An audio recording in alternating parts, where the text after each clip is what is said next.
Сәлеметсіздер ме? Бүгін біз сіздермен жаңа тақырып кім пайдалы, кім мықты 7-8 сабақ көкжиек горизонт қазақ тілі мен әдебиеті 6 сынып тақырыбын талдаймыз. Бірінші сұрақтарға жауап бер. Қандай тағамдар пайдалы? Бірінші сұрақтың жауабы жеміс-жидектер мен көкөністер, сұйық тағамдар пайдалы. Сен қандай тағамдар ұнатасың? Маған фастфуд ұнайды, бірақ денсаулыққа зиян болғандықтан аз-аздан жеймін.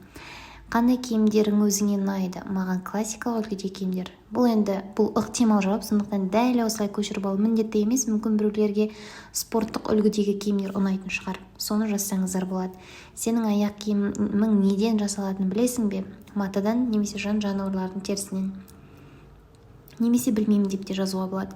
Екінші сұрақтың жауабы 12 тесігі бар жалғыз тілі, жып-жылтыр сыртында жақ, тіпті міні көтерер адамзатта қиналмай-ақ жоқ екен күштілікке ешбір кемі, сапалар ауызын буып қапшығына өзінде дайын екен арқан жібі.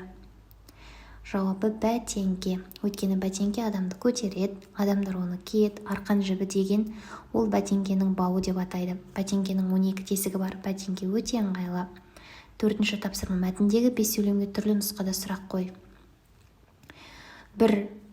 Бәтеңке шұжық бал қаймақ дүкенде тұрып ұрсысты дегенді бәтеңке не деп айғайлады, бәтеңке не үшін айғайлады, кім пайдалы, кім мықты деп айтқан кім деп бірнеше нұсқада жазып шығуға болады.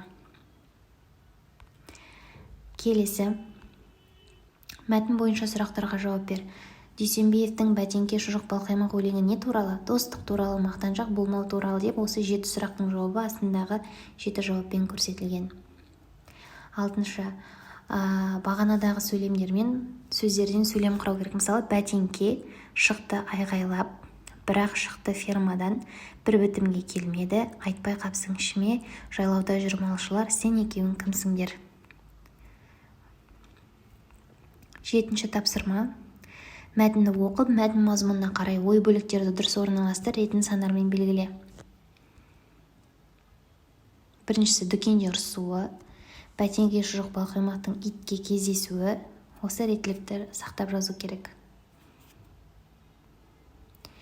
Жақшаның ішіндегі тиісті сөздерді қойып жазу керек. Мысалы, кім пайдалы, кім мықты, таласты олар ұзақ түн. Біз ұрсысып кеп тұрмыз. Әрқашанда сөзімді бақ-ташыдан бастаймын. Жаз жаңбырға малшылар. Малшынар. Малшынар деген малнар деген мағынамында малшылар деп кеткен, оның орнына на әрпі болу керек. 9. тапсырма. Бәтеңке шұжық бал қаймақтың таласы бойынша ой бөлісіңдер. Автор осы 2 өлең арқылы балаларға не айтпақшы болды? Мұнда өз ойы жазылған. 10. тапсырма. Берілген сөздерді қатыстырып сөйлем құрау керек. Және 11. тапсырма. Төмендегі тақырыптардың қайсына өлең идеясын аша алады? Ой талқы өткізіңдер. Өзіңді жоғары қою деуге болады, достық немесе адам еңбегін мойындау. Үшеуінің де біреуін таңдауға болады. Сіздерге қысқадан нұсқа осы жауаптарды шығарып көріп отырмыз. Егер белсенділіктеріңіз жоғары болып каналға тіркеліп лайк басып кететін болсаңыздар, онда алдағы уақытта осы кітап бойынша барлық үй тапсырмалары, жалпы сабақ тақырыптары толық талқыланатын болады. Сондықтан белсенді болыңыздар. Сабақ осымен аяқталды. Назарларыңызға рахмет.